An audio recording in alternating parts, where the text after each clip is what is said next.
goes back to high school with Florine Gabriel Reese. Now, Miss Reese was a high school teacher. She was wonderful. She was 6'2", 280 pounds. You know, when she was coming down the road, she'd have that arm in the air. She'd do like this right here, and you could hear her coming because her pantyhose had rubbed together. Yeah. Wonderful woman. Yeah, she was a great lady. I sang in an all-black gospel choir. I was the only white guy. I mean, it was me. So how did that? So did you attend a black church? No, never did. So how did you wind up in the choir? Well, at Forest High School, because it was just school. Okay, at school. So we sang black gospel stuff, you know. But I introduced stuff like Kenny Rogers stuff, you know. And from a coaching standpoint, Coach, how do you feel? Is it pressure on you when the parents and the fans, you know? All the pressures. Listen, everybody wants to win, and that's what you judge the ultimate thing back is how many games you win. Everybody wants their kids to play. The pressure you put on you in high school. Now we had, because our people produced a lot of money in the booster club and stuff, they felt they had more influence in what they did. But I'm gonna tell you that I got looking at something the other day. The 23 years that I was there, 8 as an assistant with Brent Hall, and then the 15. In that 23 years, we averaged 7.2 wins a year if you had our things together. Mm-hmm. Let's talk about communication. Let's talk about the love. Let's talk about communication. Oh, let's talk about the love. Let's talk about communication. Let's talk about the love. Let's talk about communication. Oh, yeah. Ladies and gentlemen, this is your host, William Robinson, coming at you live today from the studios of TLC, Talk, Love, and Communication. Today we have a special guest, Mr. Jim Simmons and Chad Brock. We're going to give some wisdom, knowledge, and understanding into our community, ladies and gentlemen. These are some fine young men. They got a lot of wisdom to give us, ladies and gentlemen. So we're going to congratulate them. And without further ado, ladies and gentlemen, we're going to give my guests a special round of applause, ladies and gentlemen. You gotta love that. You gotta love that. You gotta love the can. That's great. That's great. So I tell you what, gentlemen, you know, how was the ride over? Oh, well, we got in my Bronco. It's all right, wasn't it, Coach? Yeah, it's his first class. I had a chauffeur. Did you sit in the back seat on the passenger side? No, I wanted to make sure I could get my hands on the wheel. So one of you gentlemen tell me. First of all, tell my audience a little bit about yourself, starting with you, Coach Simmons. Well, you know, I was head coach at Forest for an athletic director for 15 years, and I coached there for 23. So we have a lot of talent and history in Ocala, and Chad played for us when I first got the head job. He played for us for 3 years, and he was a pretty good football player. Not as good as he remembers it being, but he was pretty good. and when you think about Chad, what are some of your most fondest memories from back when he played high school? His massive head. His nickname was Cowhead. Hey, remember we had a guy named Rod Washington? Yeah. And he had to, it took like 4 games for his helmet to come in. Oh. I mean, he had a pretty good sized head. Well, Chad's, it's bigger now than it was then. God knows if he had hair now, he'd never get a helmet on. No, you know what it was? I wasn't afraid to hit people head on back then. I didn't care. Yeah. It was kind of dumb, but well. Okay, so Mr. Brock, tell my audience a little bit about yourself, sir. Well, you know, it's just like I lived and breathed Forest High School football for years and years. Dad I was over the northeast section of town, went to Fort King Middle School, and then all of a sudden I wanted to play because I wanted to be Scott Brantley so bad I couldn't stand it. We wanted him to be Scott Brantley too. See what I had to deal with, man. You know, but no, I wanted to be Brantley, so you know, I used to watch him. We'd practice over there at Forest during Marion County Independent Football League, and he wouldn't even practice because he would hurt people. You know, that's how good Brantley was. And I wanted to be that guy, neck brace and all. So they moved me over to the Forest section. Next thing you know, Dad said, "Why don't you go out and play? Why don't you go out and practice with the JVs? You get ready for freshman football." So I went out there with the JV and ended up staying JV and played linebacker for JV, and then moved up to Coach Simmons after that. So was Brantley that good? Yes. So you could clearly see it off the top. Well, there was a man among boys. Mm-hmm. He was good enough when he was a sophomore in high school that the coaches at the University of Florida felt he could actually start for them. Then that's what a difference it was. Mm-hmm. He's got that quick twitch muscle fiber that the guys in the NFL, they have it. Their ability's unbelievable. He had great tendon strength. He had great speed, and he loved to hit. Mm-hmm. But I've never seen another player around here. You can talk about Culpepper and Tootin and Tyrone, all those guys. Brantley was the best of the best. Yeah, he was. And, even with the position, quarterbacking and, Tootin actually played quarterback in high school, correct? Right, yeah. He was my quarterback. Yeah. Oh, yeah? Yeah. He was a sophomore, but he was my quarterback. Yeah. Okay, so give us a Rick Tootin story. But we called him Slime.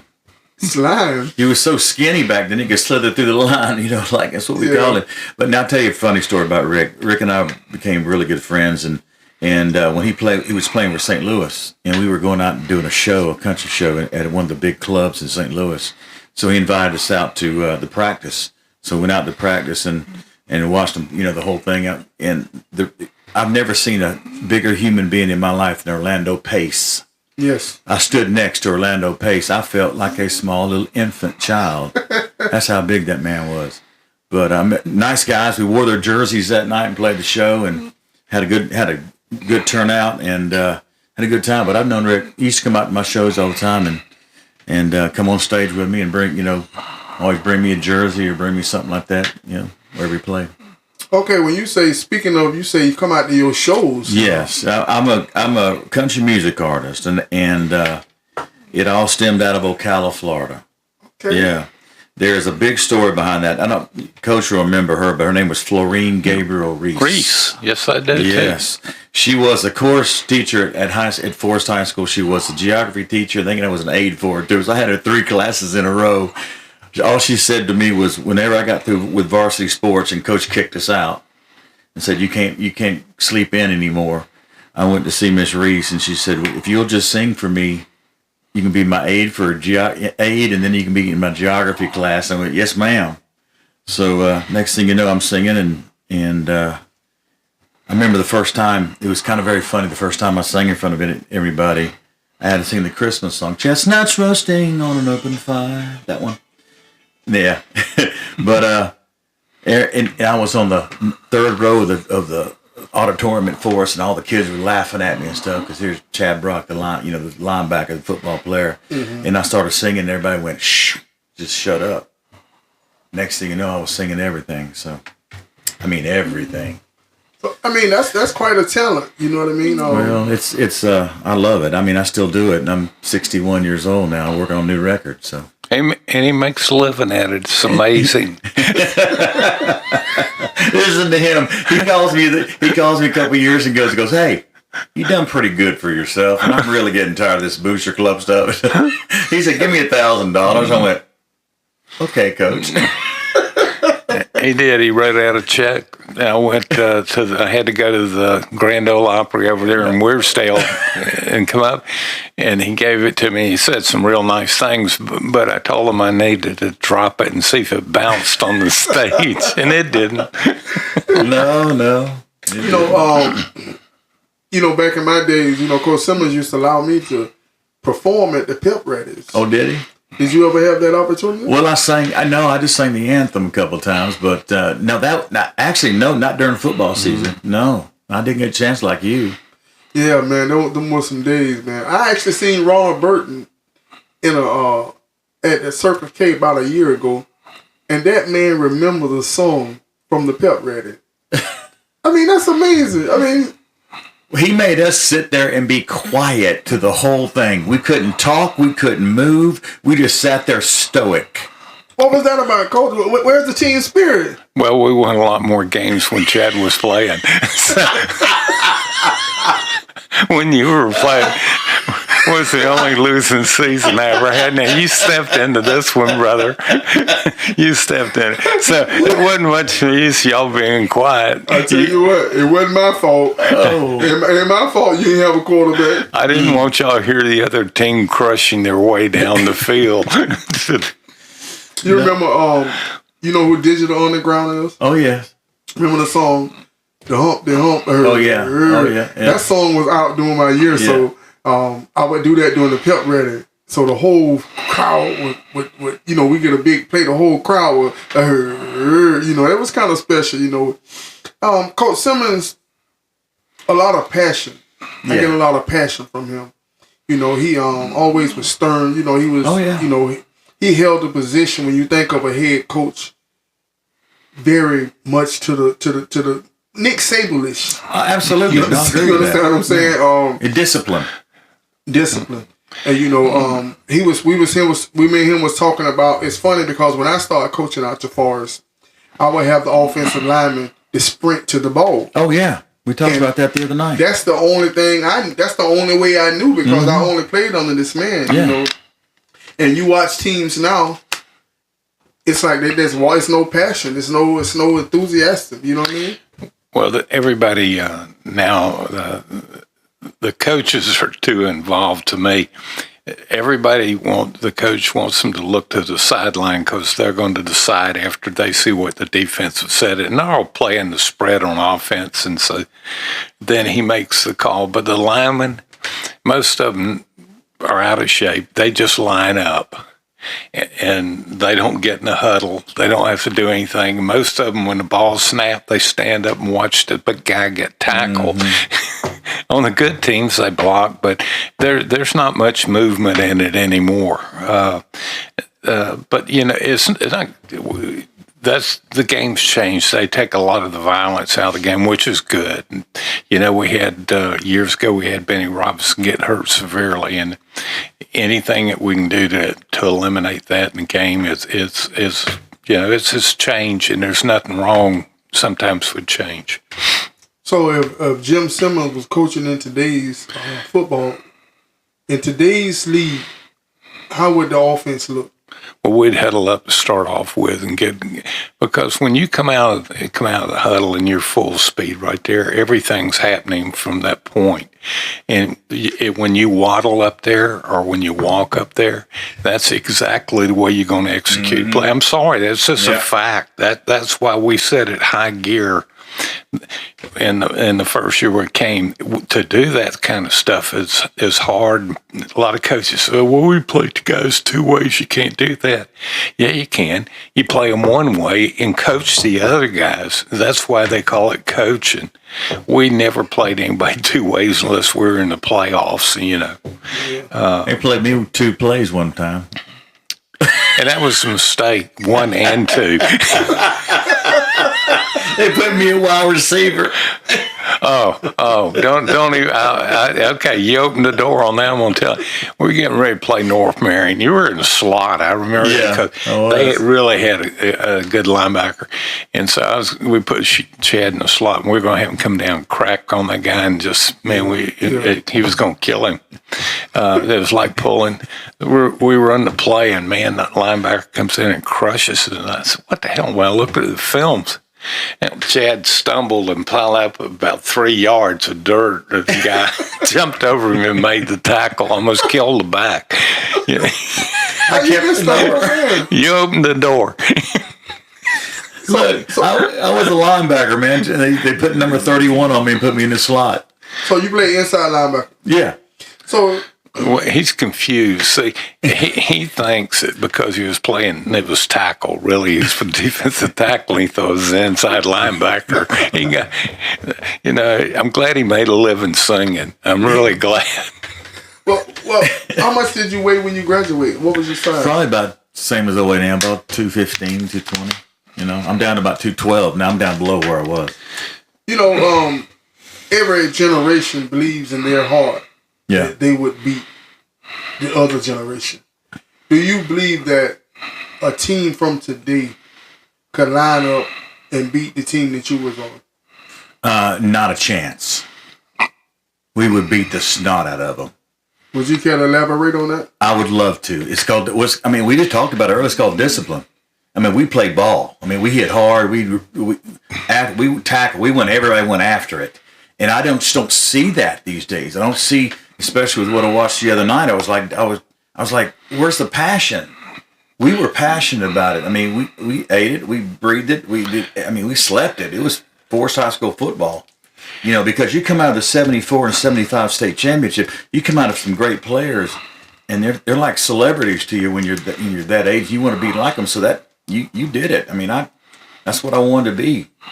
You know, then I found out I was too short. I couldn't run, but I had the heart. Yeah. And see, Coach Simmons, what do you think is, would you rather have a talented player that gives 50% effort or an average player that gives you 100% effort? Well, here's where it comes down to motivation. You can take I'd rather have talent, I'm going to tell you, because it's my job to motivate him. And it goes back to the one thing: don't take a donkey to a horse race because you're going to get beat. You can't motivate the donkey to run faster than he runs. Okay, the racehorse can jog and beat him to death. So it's your job to take the racehorse and jack him up. That's why a lot of times they use drugs in these horse races. But you've got to do it verbally. You can get kids to play. Everybody wants to win. Not everybody wants to pay the price. It's your off season where the kids learn how to pay the price to win. You got to make your off season tough, and you got to get bigger, stronger, and faster. And the hardest thing to do is get this faster because your mom and dad decided a lot of that. But quickness and strength and bulk you can do. But it's not easy, and you build that toughness by being in that weight room and doing the tough things. So I think if you got talent, that's what the coach has got to be able to motivate the talent. These guys like Billy up at Florida right now, it's mostly a motivation problem, you know, to get these guys to play. When they cross the white line, I get so upset when they upset college football. They say, these coaches, they're terrible, they're this and that. These guys are as good as it gets. But what happens, you coach them up all week, you recruited them, you coach them, but when you cross the white line, they got to play. And that's where you've got to done a great job of motivating them, because if the horse don't run, he don't run. You know, and it's important to put them in the, you know, a player has to believe in you. You know, they have to buy what you're selling. Oh, sure. And that's in any walk of life or anything of that nature. I remember when I coached, I would, you know, tell a player all week, oh, you're going to score on this play. It's going to be wide open. You know, like, well, coach, I said, don't worry about it. You just run. It's going to be there. And when he scores on that play, like I've been telling him all week, from that point on, it's like he's going to believe it. You know what I'm saying? And he'll run through a wall for me. I really believe that. Absolutely. I just want to ask you, if you knew he was going to score on that play, why would you run any other play? Did he ever turn around if you lost the game and say, Coach, you knew we were going to score if we run that play? Now, that's one thing I learned as being an offensive coordinator. As long as the game is close, I wouldn't run it to the second half because I didn't want him to make the adjustment. You understand what I'm saying? If I run it in the second half, I may run it one time in the first half and give him some fits to make sure it's there. But I'm going to run it in the second half with no adjustments. We're running all game now. You know. Well, I like simplicity in football. I asked Coach the other night, what are they running? Spread this, spread that. You know, why can't they run this to 32 or just something up the middle? Yeah. Well, they've changed too. You can't lead with your head in the line. Now they want you to reach out and grab them and dance. You know, and I'm sure it cuts down on injuries, but it's hard. They don't make contact as much. Hey, so Mr. Brock, how difficult would you think it would be for Coach Simmons to coach in today's rules? I don't know that he would make it, to be honest, because his way of coaching is what I consider old school coaching. and I think that's missing in a lot of, well, another one just left because of Saban. It was he's old school coaching, and he won. It didn't work for him, did it? He coached for, what was it, 6 national championships. Yeah. It didn't work. I wish I could just hold his shoes. Yeah. But this goes to show you that how it's a technique of coaching that does it. Okay, that goes back to what we were talking about, great athletes. You'd rather have a great athlete or a kid with a big heart. He's got the guys that are great athletes, and he does a superior job of being able to motivate those people. You can see it because so many of them go on and play in the pros. And what drove it out of him is now that they get paid, players are coming in wanting to know how much they're going to make. And, but it's a change in time. And he was as good as there ever is at motivating people. And I'm just amazed. I would like to just sit in on some of his staff meetings as they go to such in detail on everything that's going to happen in the game. It's just unbelievable. And when you get to the pros, you got Bill Belichick, the same thing. Yeah. The exact same way. I mean, but Bill Belichick kind of do it with, let's tell him. He feel like I coached you to the victory. Yeah, well, you can say that, big except he had Brady at quarterback, and I don't think that's less ability anybody. What was he win 5 or 6? See, you keep defeating yourself with this. I'm gonna tell you something. During my coaching years, I coached out the Forest, and by the time I started coaching, they built all these other schools, so it wasn't, Westport, Trinity, and right, Bellevue, all these schools. So the talent level was a little different, and the minorities and everything was different. I mean, I'm coaching a team where, it's like I got like 3 black guys. Not saying that's no, it's just the way equal, but the bottom line, we all athletes here. You might have an exception, like this man here and Brantley, but most of the time these kids, like you say, the fast twitch, the things, and it makes a difference when it's But one thing about Forest High School, to me, was the coaching. Yeah. I went to Vanguard my freshman year, and as a kid, I noticed the difference. The coaching has always been better at Forest High School. Yeah. And I would out-coach, in my mind. The kids was talented now, you know what I'm saying? But, sometimes the other team was more talented. You can put your team in a better position to win than the other coach. You know what I mean? Because some coaches is just as worse as the players. Oh, absolutely. You know what I'm saying? Yeah, absolutely. No, you know what? He prepared me, or the coaching staff at Forest, plus I'd say Coach Simmons, and my father. I had a very present father who was at every football game, every baseball game, everything ever. My dad was there. But being prepared mentally was part of my dad's thing, but Coach prepared everybody mentally too. And that goes on to saying everything you do in life. Because when I went into the military, boot camp was the easiest thing I've ever done in my life. It was like a cakewalk. I looked at it going like, football practice is harder than this. Yeah.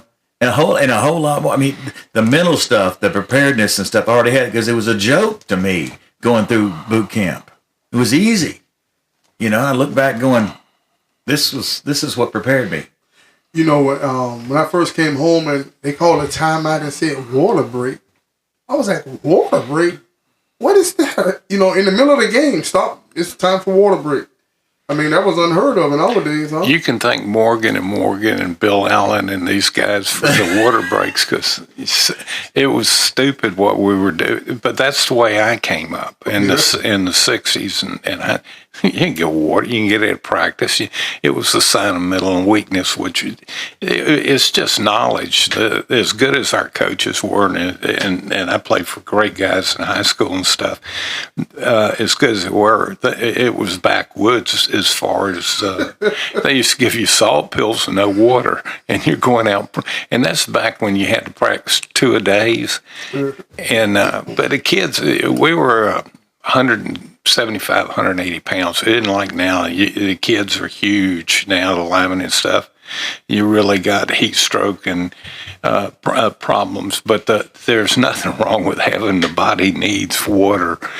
We used to, as we progressed, we had a hose. And when we had water break, we didn't go have pouring Gatorade. They could drink all the water out of the hose they wanted. Yeah, that's what we hit the hose. And you had the little pipe with all the holes. And you go up there. And you on a time limit. Oh, yeah. That's no good. No, mostly we started with just the hose, just the squirt. Yeah. But it lowered the body's heat and stuff. Those are just, steps in mankind and the evolution to understand what make the body work. Looking back, that was stupid. Now, it did make you tougher. What you were talking about, football, we tried to practice only 2 hours, and everything was on a schedule, and you had to get things done because with high school kids, you can stay out there 3 hours, and you're doing nothing but going downhill. So we try to get, and to do that, you can't waste time. Everything's got to be sharp. Mm-hmm. And I had a great bunch of coaches, Eddie Romeo, Theron Mitchell, these guys have been head coaches or coordinators, Robacher and Yancey, and these guys, they came up through the programs, and we all believed in what we were doing. And it was just, I love it. And I'm going to tell you something, we learned, our first year at Forest, when we were getting our butts kicked so bad, we just, Coach Hall got mad one day during the week, and it was, usually we went out on Thursday, day before the game, and went through all the plays again. And he says, we're not even going out tomorrow. He says, just take the day off. And we won. And from that point on, it dawned on me that we were wasting time on Thursday. If you gave kids a chance to get away from it, and the coaches, we're all going to live a lot better life, and we're going to win a lot more games. And that you learn things as you go along. After that, we never went out on Thursdays. Never did. I'd chase your girlfriend, open a book if you can, I wasn't even chasing girlfriend. He told me girls would make your legs weak, and I said, all right. So I did him. I believed him. Well, because he had those crutches and stuff, so I just... it's funny how, like I said, he could say something to us, and we taking it literal. Oh, yeah, absolutely. Everyone didn't have the passion. Me just sitting into this table, I say, well, and this is a like-minded man, because even everyone on my team didn't have my passion. Yeah. See, I didn't play Little League and all of that. So I only played 3 years. So my passion in practice, I'm wide open, man. I'm full speed. I ain't had enough sense to know that, hey, that's our running back. Don't hurt him. You know what I mean? And Coach Simmons used to coach the offensive line. And we had a guy by the name of Tony McCall. I know you probably heard of Tony McCall. Don't know if I have. Yeah. One of the fastest guys to ever live. Really? Yeah. And we had a smart idea. We're going to put the fastest guy in the world at running back. You know what I mean? So, but Tony's my best friend. He's the closest man to me on the team. But Coach Simmons got this 285-pound offensive lineman trying to get me. So if I'm trying to slack up on Tony, it's funny when the man nails me. You know what I'm saying? So I have to... Wait a minute, you put him at running back? We did it, yeah. One of the problems with that, we played him on defense too, but we didn't play him in the secondary. We played him on the weak side because you couldn't block him. He's a world-class sprinter. He went to University of Tennessee, wasn't it? Yeah. He ran in the Olympics. How big is he? Oh, he's 165 pounds, somewhere in that. But what happens with those guys like McCall and Case and others that we've had that are great speedsters, their ankles are like deer. They're real, and if you put them running back, they get tackled a lot on the inside, and that's not a good idea because when McCall played it, he would get hurt a lot in there. But when we played him on defense, it was like having a cheetah. Yeah. After the baby gazelles and stuff, because he run them down. Yeah, and even when he made a mistake, his speed, it's like, I mean, if you overthrew If Coach Horner called a blitz and I go in on the blitz and that man throw that fade route, Tony just takes off and run the ball down like it's a punt. Yeah. You know what I'm saying? And just literally run the ball down, turn around, and now he's coming back at you. I tell you what, I saw we were playing in Jamboree his senior year in the fall, and Johnny, I forget his name. Johnny Preston. Yeah, Presley. Oh, yes. He missed him in the backfield, and he plowed up some dirt, and Presley took off. He got up and ran him down 35 yards. Got up off the ground. Actually, they blitzed Tony from... All the time we were going blitzing because a little chubby tackle. This is the guy with a big heart you were talking about before, Yeah. versus the guy over here with talent that's motivated. It was a mismatch. Loved it. You know, that's coaching its best when you're crushing the opponent. I mean, that play, it's amazing that he remembered that play. Johnny Preston, they ran pretty much a off tackle to the right, to the 6-hole. Yeah. Tony's coming from the blind side. When Tony came in, Tony actually hit the quarterback. You understand what I'm saying? Yeah. He hit the quarterback. It was like a delay. Yeah. And so Johnny got the ball. Tony's on the ground. And the team kind of grabbed around Johnny, and it's like and Tony was brushing himself off. And then all of a sudden the crowd started yelling, and Johnny's running. He came out the other side of it. This guy had to have about 15, 20. I mean, Tony's on this side of the field. Johnny's on this sideline. Tony turned around and ran that man down. Johnny Preston went on to play for UCF. Johnny Preston was a good athlete. Yeah, you know he was a real good football player. He ran that man down. I ain't never seen nothing like that in my life, man. Tony McCall was a special. You know the guy that's in Marion County that runs in the Olympics with the he have no legs? Paralympics? Yeah, the Paralympics. He won a gold medal. He's from Dunellen. Live in Dunellen? No, I don't know him. I went to Vanguard and Dunellen football game, and I seen the guy. I think his name Reggie or something like that, Reginald. And I asked him for an interview, and he said, yes, my coach may want to come also. I said, well, who is your coach? He said, Tony McCall. Tony McCall is his speed coach. Yeah. I said, man, I went to school with Tony, He said, man, why do you think I keep winning all these gold medals? Wow. And he said, Tony's still fast. He said, it's unbelievable how fast this man is. He was special. Tony was special. He's one of those guys I told you that, Tony McCall, and guys like Brantley, but I was not the head coach with Brantley. But some of these guys with great speed will go to the next level. And that's what I was talking about before. I would call them in and I'd tell them, this is the ability God gave you. You've got special talent. I said, I'm not trying to blow smoke to you. And I said, in 4 years, if you stay on the course, we're going to put you on. We're going to get tutors. We're going to get you ready for the test. And at the end of 4 years, you'll be able to go wherever you want to, make your 5 trips and stuff like that. And I said, now I want you to listen to this next part real good too.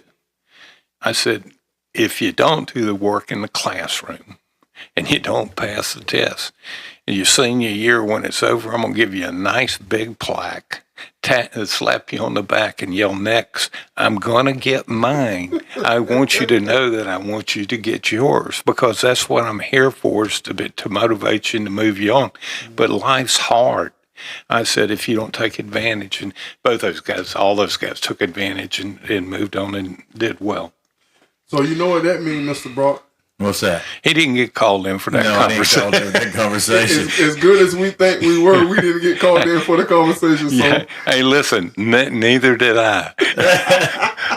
I played on good teams in high school. A lot of them went on to play in Florida. I played at Western Carolina, and not the down Western, but it wasn't University of Florida. So what position did you play, Coach? And where I played them all in offense and center. I played tackle. I played in defensive tackle, defensive end in high schools, and because why? I'm that big-hearted guy that can't run, but I was motivated.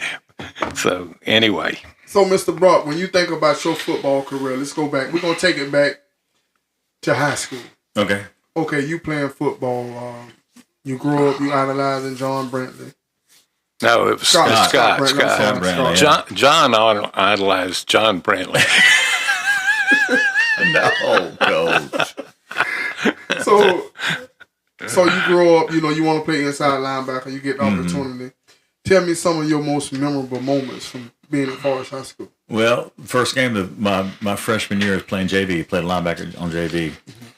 Intercepted my only pass and scored my only touchdown my freshman year. He would call me hands of stone because they throw at me and I just drop it. So we just forget about that. But no, this is what got me about Coach Simmons.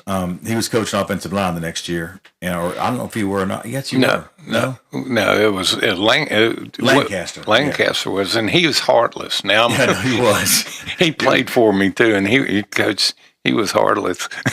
But Not like me. I was up in varsity and I was playing defensive tackle for Shap, and I wasn't getting played. And I went to Coach. I said, Coach, I've never not started in my life. And can I go back down to JV so I can play versus, or put me somewhere else? He goes, you want to play offensive line? I said, whatever you need me at. Next game, I was starting offensive guard on varsity. We were real weak in the line. Now, one thing about it, now, he ain't giving nobody nothing that they don't deserve. No, I know. Yeah. Which audience, you got to understand his sense of humor also. Now, Yeah. he got quite a sense of humor. It's very dry. That's something I never got was interception. I never got it. I got a lot of forced fumbles, a lot of fumble recovers, but that interception, why you think it's so hard to get that interception as an inside linebacker? Well, for one thing, the back usually goes behind me because I was so slow. No, I'm kidding. For 10 yards, I think I was just about as good as anybody for 10 yards, but forget about it the rest of the time. We were playing Gainesville High School up on Florida Field my senior year. And their whole, they ran a wishbone? They're all the backs. They ran the option. I don't remember. Oh my gosh! Everybody was on a 440 relay championship team. Quarterbacked all. They won the state that year. Their offensive line averaged about 280 across the board, and had everybody in the world. We played them, and nobody could run on us back then. I don't care who you were; they couldn't run on us. The coach said, "Watch that back out of the backfield. He's going to get behind you." Yeah, he got behind me. He had us 28-0 at halftime. Ooh. Yeah, and then they just ran plays up the middle. We stopped them, but Big heart. That's a big hard game. Versus that guy with the talent over there. yeah. I mean, I remember we played my senior year. We played, I think it was Auburndale. Yeah, we And played. they pretty much ran two plays. I mean, they ran the counter, and they ran. I'm talking about a power sweep. To this day, I've never seen it. These people would pull both guards, and everybody just blocked down. Like they had a wide receiver, they have a slot and everything, and they're just blocked down. You wouldn't block the man in front of you. You just crack block. Right. It's the angle. Oh, It's just crazy. Angle They're block, just crack block, and now they got the guard pulling out there on the cornerback. I mean, and we had Brian Edwards. Brian Edwards wound up going to the league, played for the Dolphins a few years. Auburndale was a good football team, and we played them. I think 14. I tell you what was funny. When the one year we're playing them over in Auburndale, and their quarterback's hurt, and anyway, we're beating them and stuff, and their fans turned on the coach. The kid is playing quarterback. They don't want to use him because they got a big district game coming up, and he's wounded, and the people yelling at him. I can hear him. Yeah. And so they finally put him in, and the first time he throws the ball, we intercepted and running like 87 yards back. I wanted to go and get on the PA system and say, "Are you happy now? Is everybody he got in the game? Why don't you let the guy coach and shut the heck up?" Yeah. From a coaching standpoint, Coach, how do you feel? Is it pressure on you when the parents and the fans, All the pressures. Listen, everybody wants to win, and that's what you judge the ultimate thing back is how many games you win. Everybody wants their kids to play. the pressure you put on you in high school. Now we had, because our people produced a lot of money in the Booster Club and stuff, they felt they had more influence in what they did. But I'm going to tell you that I got looking at something the other day. The 23 years that I was there, 8 as an assistant with Brent Hall, and then the 15. In that 23 years, we averaged 7.2 wins a year if you had our things together. Mm-hmm. Now, that's pretty good. In that 23 years, no coach has ever got fired. Okay. Yeah. There might have been some complaints because we had 2 losing seasons. He had one and I had one. Thank you, Will. And we were 5-5. Well, no, you don't even count that losing season. If you don't win more than you lose, and believe me, I feel for us now. I don't, getting your butt beat. It takes a lot to go to practice, and kids are vicious, and the student. But when we did the show with Lancaster and Batwell, you were laughed to. I mean, we were times we're getting beat 50-0. We got another game next week, and it's going to be 50-0. And they used to didn't want to wear their game jerseys with that first year, and you're still preaching the same values of everything that you're doing, but that's. It's all about winning, but self-imposing pressure is usually a head coach himself. I never had a principal. And another thing with the Booster Club, I could raise more money in there than all of them together. So it didn't really, they couldn't threaten me with money. And I learned that as I went along. The guy who can raise the most money has the most power. And a lot of times it's about you as an individual, you know what I mean? Me coming up as a kid, we heard about you before. He's like, let's go Simmons. I was telling him, him and Coach Yancey at Vanguard was like Bobby Bowden and Steve Spurrier. Oh, yeah, absolutely. Of course, he was Bobby Bowden. No one wants to be Spurrier, the crybaby. I'm sorry, y'all not Gator fans. I'm a diehard. Okay. Well, he feels sorry for Forrest this year, and we feel sorry for you as a Gator. Well, I'm a Florida State. Ain't no. Whew. Have y'all got a new quarterback yet? I don't even know, man. I don't even know. So, Mr. Brock. Yes. Let's focus on this. And if you don't call me Chad, please call me Chad. Call you Chad? Or Cowhead. He answers both. I can call you Cowhead? You can call me whatever you want to call me. But, Mr. Brock. Chad's fine. Okay, Chad. So, we have you're a country singer, correct? Yes. So, I am a country singer. How did you choose what genre? Well, and what was your big break? The big kind of funny thing is, it goes back to high school with Florine Gabriel Reese. Now, Miss Reese was a high school teacher. She was wonderful. She was 6'2", 280 pounds. When she was coming down the road, she'd have that arm in the air. She'd do like this right here, and you could hear her coming because her pantyhose had rubbed together. Yeah, wonderful woman. Yeah, she was a great lady. I sang in an all-black gospel choir. I was the only white guy. I mean, it was me. So how did that? So did you attend a black church? No, never did. So how did you wind up in the choir? Well, at Forest High School, because it was just school. Okay, at school. So we sang black gospel stuff, But I introduced stuff like Kenny Rogers stuff, and all that kind of stuff. But I was country music. So in the choir, what was your favorite song? Looking back, So I know you learned a couple old hymns. Now. Oh, I mean, there's there's so many hymns. I mean, we used to do. Hold on, I got to start thinking now because it's been so long since I've sang a hymn. There's a guy named Michael English who put together a gospel record called just playing Michael English gospel, and John the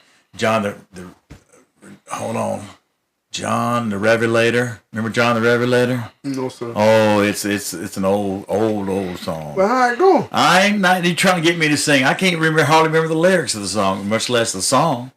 We used to do stuff like that, but I always got to sing "Lady" and any Kenny Rogers and Dolly Parton song that if I'd had a girl to sing with me. Oh yeah, I always had a girl. So to you're sing with me. You got to know when to hold them. Yeah, and he became a really good friend of mine. Oh yeah. Yeah, he did before he passed away. Chad knows. I mean, listen, he's the real deal. I didn't believe it until he did a podcast in Nashville, and I used to watch it. He'd have all those big time guys on there. I said, "Damn, he does know them. They're not looking at the card and for his name; they actually know his name." And to Coach Simmons, I mean, just think about this now. We have such reverence for him as a coach. Mm-hmm. We still refer to him as Coach Simmons. I absolutely coach. And to him, we're still the kid, the teenager, and you know what I mean? So he still treats me that way. That's right. Yeah. That's right. I'm going to tell you a story. I used to kick his behind in racquetball. Now, I graduated from high school, and I had never played in the four walls. So I had a hard time comprehending, the ball coming off the back wall. Yeah. Of course, him, no pity, no sympathy, hell, son, that's how it goes, So, he would win, he going to talk a little trash. And I used to pop him in the back. He'll stand in the middle of that floor because he couldn't, of course, I'm a little quicker, I'm a kid, I used to pop him in the back with that ball a few times. I wouldn't play him. It was a miracle if you ever listen. When I served, he was chasing the ball out there on the baseball field. It was acing there. For him, it might have been one time he threw the ball back and hit me in the back accidentally. His mind's distorted right now. But I'm gonna tell you though. As I matured and I understood, I was thinking back. I'm like, this man is a genius. Because, I'm playing inside line. Nothing meant more to him than winning. I know. Period. All that, who give the most money. If this kid... Yeah, you're right there. If this kid could win, help me win, that's all that mattered. And that's all he cared about. Yeah. And when you hold a racket in your hand, you're in your linebacker stance. Mm-hmm. And when you chasing that ball, that quick step, them 10 yards she was talking about, that's very important. And of course he had $100 racket. I got a $13 Walmart. And but that helped me a lot. That helped me. I wasn't the strongest, I wasn't I'm average, what I'm saying? But my quickness, the offensive lineman couldn't get me. If they got their hands on me, if Aaron Karp got his hands on me at 6'6", 230 pounds, I was a regular person. But Aaron Karp, you got to get your hands on me. Yeah. And I studied film, and I would, What you're saying, Will, there's so much to that. And I told you that Coach Mitchell was one that really taught me to play racquetball. And he was a great athlete, played at Florida and stuff. I mean, at the University of Miami. And, man, he used to beat me like an ugly stepchild. I mean, it was bad. I never knew that. Yeah, when we first started playing, it was. But I'd line up, and I told him, I said, heck, I'll never be able to beat you. He said, I said, I can't cover it. He says, you got to read. He says, you got to read my body. He said, as I started to line up to serve, he said, you got to watch my racket because the racket's wherever it points. And that's just learning to read. And it got where by the end of our, I was beating him regularly and talking about it to him too. And this is a man capable of getting on a tower with one of them high-powered rifles and shooting me. but we used to have such great competition. But he was right, and I learned, and that it's such a good thing. You just to read, and it just comes natural after a while. It's anticipation. You know what I'm saying? Sometime at linebacker, sir, even though he was our coach, me and you probably was a better athlete than him, probably. No, there's no doubt. I wasn't a very good athlete at all. But at linebacker, it's almost like you could smell the play. It's like you could sense it. You know what I mean? I do. I mean, having Coach Mitchell there, he calling all the defense, stuff like that, I learned so much. As an offensive lineman, when I first started out, you learn how to block a linebacker. That's all you have to go after, really, unless somebody's in front of you. But I learned, and all I want to do was play linebacker. So when they stuck me over there, I was extremely happy. And it felt natural. Yeah. I mean, it felt natural because I knew what the blocking schemes were and stuff like this. So I already knew the offense, but I needed to figure out. And he got us where we were, myself and Juan Cancel. Nobody could run on us. We had Mike. I remember that name. Yeah. He still lives here in town. Yeah, I know that name. Juan Cancel. Then we had Mike Robinson, Iron Mike, who played defensive tackle, who was an All-American, and he played Tennessee State and got got drafted by the Vikings, but it was just too small. Yeah, they tried to. He was a great athlete. Yeah. But hey, he was. Now listen to this. This is how goofy kids get. He come to see me in his freshman year, and he was playing on a basketball team. I might have told you the story. And he said, Coach, listen, I'm not going to play football anymore. I'm going to concentrate. They think I can be a good basketball player. I said, dang, Mike. I said, boy, I don't want to lose you. And I'm playing with him at this point. And I said, gosh, I said, let's do this. I want you to play basketball. I want you to play football too. I said, let's go over to the gym this afternoon after school. And I said, let's play 2 out of 3 to 10 baskets, the half to the foul line thing.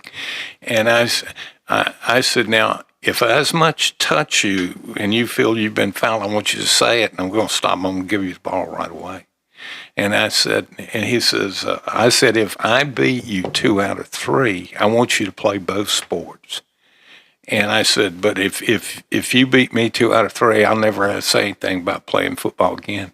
Oh, well, Coach, okay, but yeah, I beat him 10-0 and 10-1.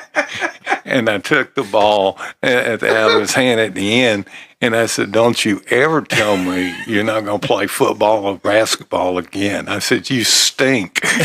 You know what's crazy? Somehow or another, I remember you doing that to somebody during my years.